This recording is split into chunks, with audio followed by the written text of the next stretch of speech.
Knitting a sweater without any gapping at the armpits isn't black magic. There's a super easy trick how you can do it. Welcome to Sorceress Crafts channel. I'm the sorceress or Spiegel. I learned to knit in the previous century, and these days I help other people learn how to knit. On this channel I share lots of tips and tricks on how to think about knitting.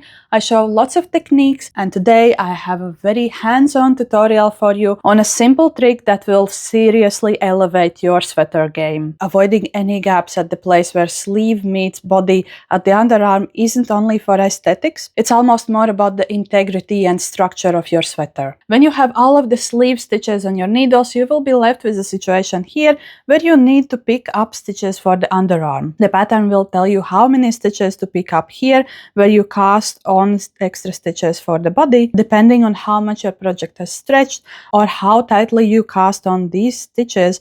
You will sometimes be left with this empty corner where you are kinda not supposed to pick up stitches, and that is the place that creates the gaps. So what you're gonna do is you're gonna pick up extra stitches here. In my case, I should be picking up the first stitch here, and so here would be left the gap, and that means that in this column where the gap would be, I will pick up extra stitch like this. And then I check to see if that would close the gap between the sleeve stitches and the body. In this case, it wouldn't.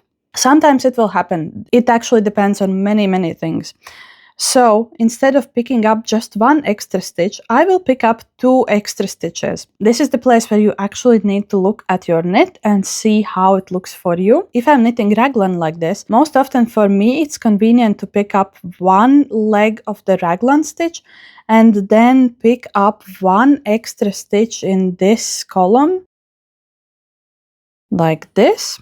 Now I have 2 extra stitches on my needles, and I can see that those will resolve the gap between this underarm bit and this sleeve bit. And we will resolve those extra stitches in the next rows. And of course, after you have picked all of the underarm stitches here, we also need to resolve this corner. It won't always be the case that you need to pick up the same amount of stitches in both corners. Sometimes you'll need 2 stitches in one and just 1 stitch in the other. You need to look at them individually. In this case, my project has had enough time to stretch out a bit more, so on this corner I will also need 2 stitches. It's also important that you don't pick up stitches in the places where there are just loose strands, because if you were to pick up stitch right here, you would just create a new gap here. You need to find a place where your stitches are stable and where they will be able to hold some weight. So in this case, I will again go into this column that actually belongs to the body, not to the underarm. But again, we will resolve that later, and I will pick up a stitch here. And now I can still see that there's a little bit of gap. If you can see a gap in this stage, it will remain in the sweater. So here I would have 2 choices. I could either pick up a stitch like this, or I can lift a leg from the raglan. And in this case, because it's already the second stitch that I'm picking up, I have decided to just lift the leg like this, because it will be less bulky. It's fine that this last stitch that we didn't pick up doesn't get knit on the first row. You just start knitting first row as per normal, as your pattern has indicated, and you keep knitting until you have reached the first stitch that you picked up for closing the gap. I have reached the point where I first picked up the stitches to close the gap, and now we need to get rid of all of the extra stitches that we picked up in the corners here. And of course, in knitting, the way how we get rid of stitches is by decreasing them. For closing the gap, you can choose whatever decrease you like. In this case, I will go with a decrease that my raglan line indicates, so that will be a left-leaning decrease, and I will also knit this first stitch twisted, because this raglan line is twisted, and I just want to visually keep that line. So basically, at this point, you are choosing the decrease based on what you think will look best there. So now I have got rid of 1 of those extra stitches, and in the next row I will get rid of the second of those stitches. And right now visually it just very nicely continues the raglan line here. And then of course the same exact thing for the other corner. In this case I will go with a right leaning decrease, because again I just want to continue that raglan line. And again, because I want this raglan stitch to still be twisted, I will be knitting it through the leg that's farther away from the needle stitch. Here you can see that this would be the closest one, that's the farthest one.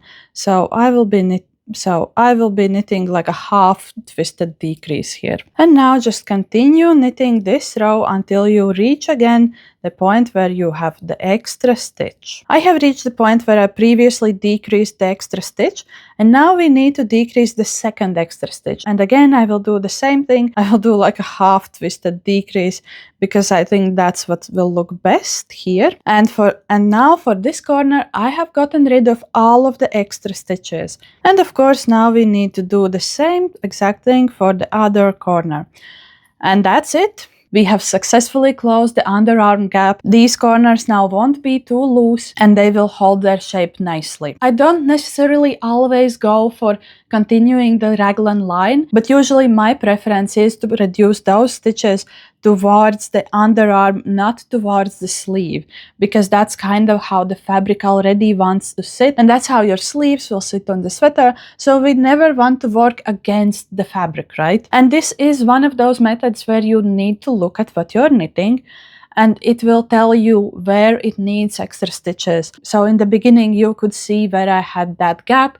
I just needed to fill out that gap, and when I pick up stitches I can see how many stitches I will need to fill it out, and then we just need to reduce all of the extra stitches that we made. There really is no difficult formula or like difficult technique to doing this. It's more the case of you need to look at what you are doing. I sincerely hope that this tutorial was useful to you, and if you would like to support me making more free tutorials like this, I have a Buy Me Coffee account where for the price of just one yarn ball, you can support me in making tutorials like this or about any other knitting techniques that you have questions about. Thank you, and I will see you in the next video.